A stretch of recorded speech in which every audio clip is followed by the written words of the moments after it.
Dulu aja ya, bahwa ke Undang-Undang Dasar dulu ya. Siap. Nah, inti daripada Undang-Undang Dasar 2002 ini adalah menghilangkan kedaulatan daerah. Ya, ingat kedaulatan daerah. Nah, kedaulatan daerah itu diganti dengan kata-kata kedaulatan rakyat dengan yang pilpres tadi, ya, satu orang satu suara. Nah, di mana intinya adalah bahwa yang mayoritas akan menang. Jadi daerah yang minoritas itu tidak bisa menguasai Indonesia lagi. Bukan menguasai, tidak bisa memimpin Indonesia lagi. Nah, inilah dampaknya yang Luhut katakan dengan Rocky Gerung, waktu wawancara dengan Rocky Gerung, di mana bahwa udah jangan mimpi lah minoritas bisa menguasai bisa berkuasa. Nah, ini dampaknya gitu. Nah, jadi ini sudah melanggar Sumpah Pemuda, sudah melanggar Undang-Undang Dasar asli. Dampaknya terhadap kerugian negara itu terjadilah perampasan aset kekayaan negara. Ya, kekayaan negara itu dari batu bara, emas, semuanya itu dari daerah itu terjadi peralihan kekayaan kepada pusat dan kepada oligarki. Jadi di mana oligarki dia bagi-bagi kekayaan itu. Bahwa itu berapa besar, itu sangat besar sekali. Dari batu bara aja itu mesti dihitung ulang. Tapi dari batu bara aja, ekspor batu bara setelah reformasi sampai 2019 itu ada 245 miliar atau 3.000 triliun lebih, 3.750 triliun kalau pakai kurs hari ini. Nah, ini akumulasi yang sebetulnya adalah uang daerah di mana itu dirampas dan dia dikuasai oleh oligarki tadi. Kebetulan kemarin saya habis dari Gunung Merapi, Muara Enim. Di situ banyak sekali pertambangan batu bara di Kecamatan Merapi Timur dan Merapi Barat. Ini sama sekali dana kompensasinya cuma 5 kilo sebulan.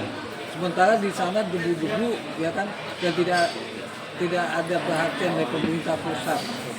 Ya, ini salah satu ekses bahwa pemerintahan daerah ini tidak berkuasa, tidak berdaulat, sehingga penguasaan dari kekayaan alam tadi, dari sumber daya alam tadi itu dikuasai. Mereka bahkan setelah tahun 2014 ini itu tidak memperhatikan lagi lingkungan. Jadi di mana bahwa daerah-daerah mineral, daerah-daerah batu bara itu mendapat dampak lingkungan, kerusakan lingkungan yang sangat luar biasa. Ya, salah satunya tadi ya.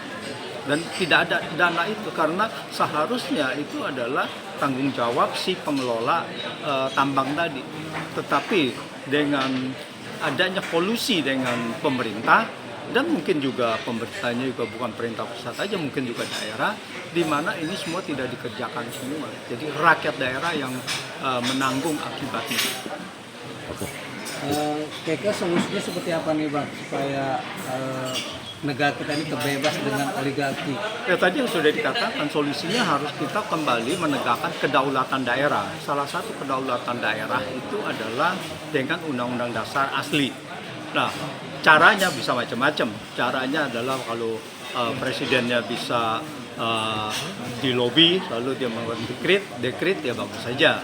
Tapi dengan cara-cara lain yaitu dengan MPR. Nah, tetapi pertanyaannya kan ada gak bahwa MPR mau atau tidak, karena ada Mahkamah Konstitusi juga di situ. Nah, ini semuanya kerancuan-kerancuan hasil dari amandemen 2002 ini, dari Undang-Undang Dasar 2002 ini. Nah, kalau itu semua tidak bisa, maka rakyat yang akan menuntut. Tapi kami dengar katanya oligarki ini berlindung di partai. Nah, itulah. Justru itu makanya Bahwa itu susah. Tapi kan kekuatan rakyat ini bisa menumbangkan yang lain-lainnya. Bisa saja banyak partai itu kemudian beralih gitu. Tapi kalau tidak ada tekanan rakyat, itu maka mereka akan nyaman terus gitu. Nah, inilah kata kuncinya adalah bagaimana tekanan rakyat itu seberapa kuat. Kalau ada tekanan rakyat seperti waktu di MPR menjelang kejatuhan Pak Harto, kan rakyat Ya, tahun 98. ya tahun 98 itu kan rakyat yang itu yang meminta gitu kan. Nah, seperti itu. Tapi kalau dilihat saat ini rakyat sudah traumatik ya dengan kinerja dari kepolisian yang terlalu Ya begini, bahwa di dalam satu momen kita nggak bisa melihat momen dari ini adalah di pada satu titik saat ini, karena perkembangan itu bisa langsung tidak linear gitu. Nah kalau itu terjadi maka gelombangnya itu akan membesar seperti bola salju dan tidak bisa ditahan gitu. Nah itu jadi jangan berpendapat atau pesimis bahwa oh ini tidak ini. Tapi kalau perubahan itu pasti mempunyai tempatnya sendiri nanti, mengambil tempatnya sendiri dan itu pasti bisa. Oke.